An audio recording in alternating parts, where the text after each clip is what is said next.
Colleen dragged me out of bed to do this presentation. So excuse me and my wild hair here. This me just now waking up.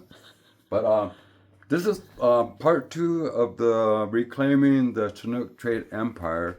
And I wanted my cousin Larry Ralston, as well as my nephew Mark Christopherson, and Sean Ramon down at the TO near Bobby Keevery, whose family is based out of Tapawa, Arizona, to what would you call that? Pay special attention to what I'm going to be showing you, because everything that I'm going to be showing here is connected just to my immediate family, from Sean Ramon in southern Arizona, my cousin, all the way up to Tahola, to my cousin Larry Ralston, which is the other cousin at the other end. And then up here further is my nephew, Mark Christopherson, who is going to be the next person to take over this knowledge from me when this old man gets too old to do it anymore. I hope it's not too soon. But this is basically Reclaiming the Chinook Empire Part 2, to show how our traditional designs that we did in Clatsop and how the traditional designs in Tohono O'odham were used to map out their trade zones. So if you bring it in a little closer here, if you notice right here is a layout which is done out in latitudes: 32, 33, 34, 35, 36, 37, 38, 39, 40, 41, 42. Latitudes, red. In blue, 114, 113, 112, 111, 110, 19, 18, 16, 17. These are all actual longitudes. Or in other words, the blue lines are longitudes going down. What's important about 106? If you go down to 35 and you go over here to 106, which is right there, that puts you right here in the valley of Albuquerque at the Sandia Mountain, the knee of this Hujut, or this lizard. If you notice, the Hujut, or the lizard, has these certain steps that go up, and its tail is centered, and right where the heart of it is at is lined up to the very design itself as it's going. The heart of the empire, the mind of the empire up here, is actually located in the head of the lizard, which is right up here on the top part. And the head of the lizard is interesting because it's located right where the mouthpiece is at. So I guess that's the mouthpiece of the empire, which tells me it was just at 41 degrees and 110 degrees longitude is the mouthpiece for this whole entire trade empire. Why is this little red square and dot important? This little red spot and square represents what everybody is looking for, called Aztlan. Why? It's the same distance for trade going this way as it is for going trade that way to the north. In other words, it's the 0 point for the trade zone. Aztlan was basically the 0 point for the entire trade zone that connected my area to this area down here. The Hujut that's on here is basically, I'm convinced, is an outline that came from the Teotihuacan, but I'll show you that in a little bit. Right now I'm showing you the Hujut Empire. This is how they created. And Carl, if you're out there ever watching this show, which you might want to see, from Carl Crusher, you tell V over in Asia, and you tell those crazy archaeologists that what they see in the petroglyphs called the squatting man is not a squatting man. It's representing this trade empire as a lizard. The Hujut Empire? Yeah. I got it from the decipherments. On one side of the decipherment, it shows a rattlesnake, which is Iatoi in his rattlesnake robe. And on the other side, it showed a lizard. And that was the hint that, do they represent the empire as a lizard? And then that gave me the idea to draw it out in the layout, and I went, holy moly.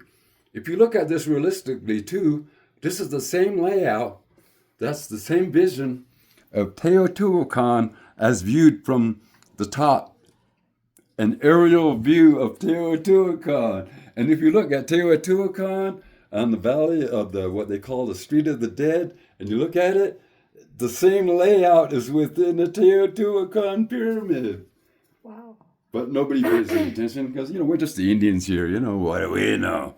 But back to Aztlan over here. Why am I pointing this all out? This 42, if you look at it right here, where this 110 is at, look over here. 42. There's another 42. And that 42 is connected to there. And there's a 43. And there's a 44. And there's a 45. And there's a 46. And there's a 47. And there's a 48. And what's over here at 48? The top of the Chinook trade empire. 48 degrees at 110 degrees longitude, down to 42 degrees, 110 degrees longitude was the Chinook trade empire, and then 42 degrees on all the way down to the Madera Canyon was the Hujut trade empire, or the Huhugam trade empire. The Anazazis didn't run this area originally, it was the Huhugam. They kind of came in and took over, but originally it was the Huhugam empire, and that's why they have the Hujut representing the trade empire. So if you look at it that way, this is connected to the 42 degrees here, to that 42 degrees there, to the 48 degrees there, down here to the 32 degrees down here. Well, really 31, which is probably right about there. I think that's why I wrote that here. 31 degrees, which is where my cousin San Ramon is located. Now, why am I showing you that? Is that the Tohono O'odham? Yeah, southern Arizona, out there near Bobakiri, near the Tucson, Arizona area. Yeah. 106 longitude to 1014.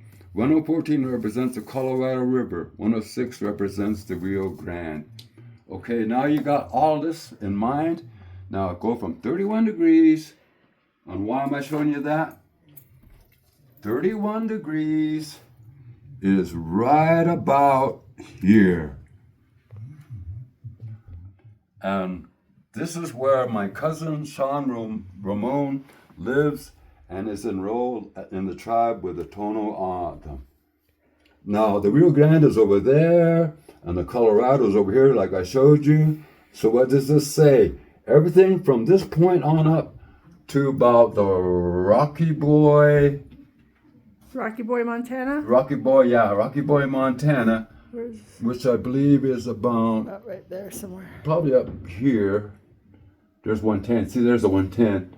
Must be up in this area, the Rocky Boy, Montana area.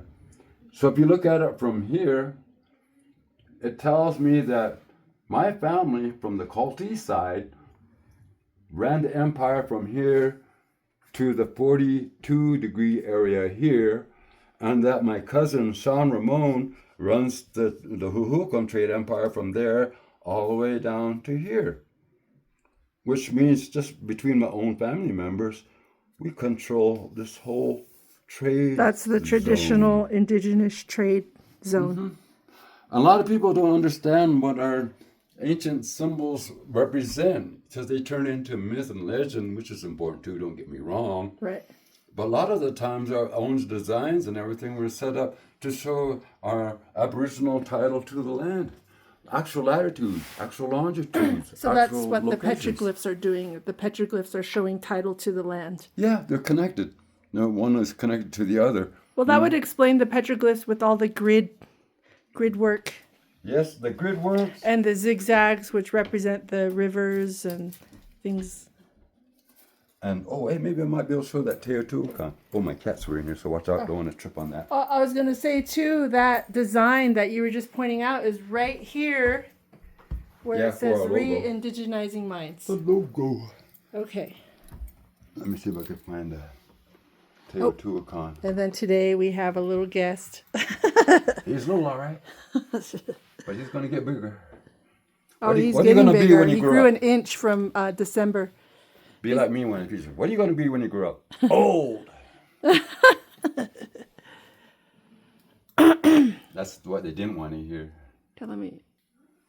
Okay. Yeah, all I got to do is put my photo thing here. See? The tail, the legs, the body, the arms, and the head. Look. The tail, the legs, the body, and the head. It's all in the same layout as here in Teotihuacan. I think I have another one here, which might even be clearer. Oh, Sal didn't understand that one. No, I don't understand it either. So we're even. That's why I'm going to put the second one clear. See? There's the legs, there's the body, there's the arms, there's the head, and there's the tail right here. Now, see where that arrow is pointing? Now follow me over here, Colleen, after looking at that.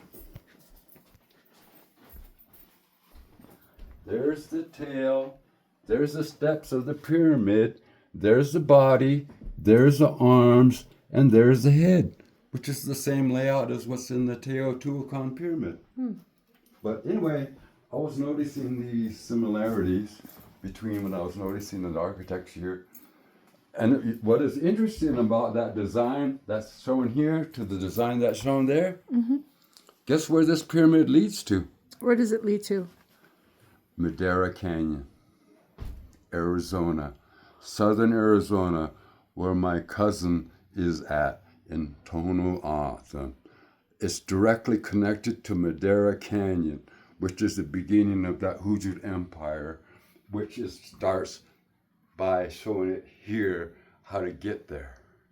Oh, that's interesting. Yeah, more than interesting. I'm doing more work than the archaeologists and anthropologists all combined. It'd be interesting what they could learn if they talked to us natives instead of each other. But that's my own comment on the side. Non-native Indian experts, you need to quit being an echo chamber and talking to each other and finally get the balls and the backbone to come talk to us native people. We haven't forgotten everything. That's just wishful thinking. And that is commentary on the history of, I guess, history today, and the history that the conqueror wants us to. And a criticism of the whole modern system of how it operates or doesn't operate. Because I'm convinced the Smithsonian and all those institutions, they're not set up to help you get educated on ancient cultures. They're designed to hide things. And they've been doing a good job of it. Tuning in. We'll see you probably do another recording on President's Day. What is that? February 17th? Oh, yeah, for the eclipse. Yeah, happy Eclipse Day tomorrow. Colleen's a little lost. Happy Eclipse Day tomorrow. If lucky, I think it's on Tuesday. We'll be doing a presentation for the eclipse, which is the 17th, if I remember right. Yes. All right. Everyone Thank have a good day. you.